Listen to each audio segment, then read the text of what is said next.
Nah, teman-teman, teori psikoanalisis klasik telah dikembangkan oleh seorang neurologi dari Wina, yakni Sigmund Freud pada tahun 1890-an.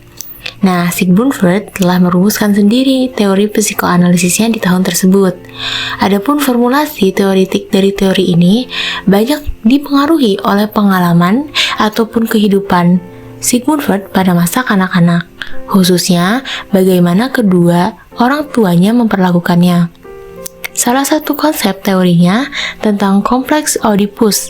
Misalnya, konsep yang ia kembangkan tersebut karena dipengaruhi oleh ketertarikannya, bahkan mungkin minat seksualnya terhadap ibunya sendiri yang ia nilai sebagai seorang wanita yang rupawan dan lemah lembut, dan juga perasaan benci terhadap ayahnya yang mana sangat kasar dan keras dalam mendidiknya dahulu.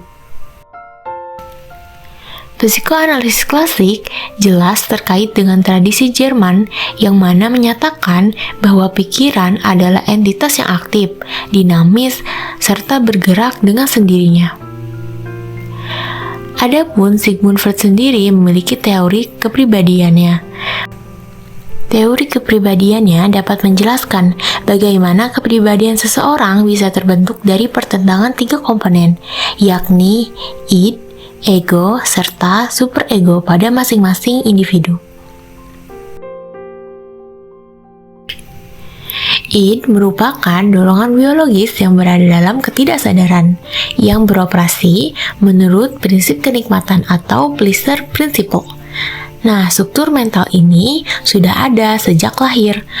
Manusia sejak lahir telah membawa id. Contohnya, ketika kita merasakan lapar, kita saat masih kecil atau saat bayi pasti akan menangis. Ataupun juga ketika kita merasa kotor ataupun ingin mandi, kita juga akan menangis. Jadi, id itu merupakan bagian yang paling primitif yang terdiri dari kebutuhan biologis dasar seorang manusia. Selanjutnya ada ego. Ego adalah struktur pikiran yang beroperasi menurut prinsip kenyataan atau reality principle yang mengutamakan pemikiran logika dan rasional. Nah, ego ini timbul karena kebutuhan organisme memerlukan transaksi-transaksi yang sesuai dengan dunia kenyataan objektif. Ego ini bekerja berdasarkan prinsip kenyataan dan beroperasi menurut proses sekunder. Tujuan dari prinsip kenyataan tersebut adalah mencegah terjadinya tegangan sampai ditemukannya suatu objek yang cocok untuk pemuasan kebutuhan. Nah, yang ketiga ada superego. Superego ini merupakan struktur yang terbentuk dari komponen sosial dan moral. Nah, struktur ini bertanggung jawab menentukan tingkah laku baik dan buruk, beroperasi menurut prinsip moral. Perhatiannya yang utama adalah untuk memutuskan apakah sesuatu itu benar atau salah. Nah, dengan demikian ia dapat bertindak sesuai dengan norma-norma moral yang diakui oleh wakil-wakil masyarakat. Secara umum, hakikat konseling adalah mengubah perilaku. Dalam pendekatan psikoanalisis ini, hakikat konseling adalah agar seorang individu mengetahui ego dan memiliki ego yang kuat, yakni menempatkan ego pada tempat yang benar, yaitu sebagai pihak yang mampu memilih secara rasional dan menjadi mediator antara id dan superego. Tujuan dari terapi psikoanalisis klasik adalah untuk membentuk kembali struktur karakter individu dengan cara merekonstruksi, membahas, menganalisa, dan menafsirkan kembali pengalaman-pengalaman masa lampau yang terjadi di masa kanak-kanaknya.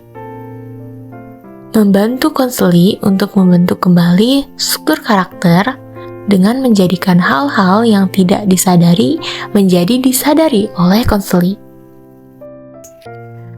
Konselor akan memberikan perhatian kepada resistensi klien Fungsinya adalah mempercepat proses penyadaran hal-hal yang tersimpan dalam ketidaksadaran.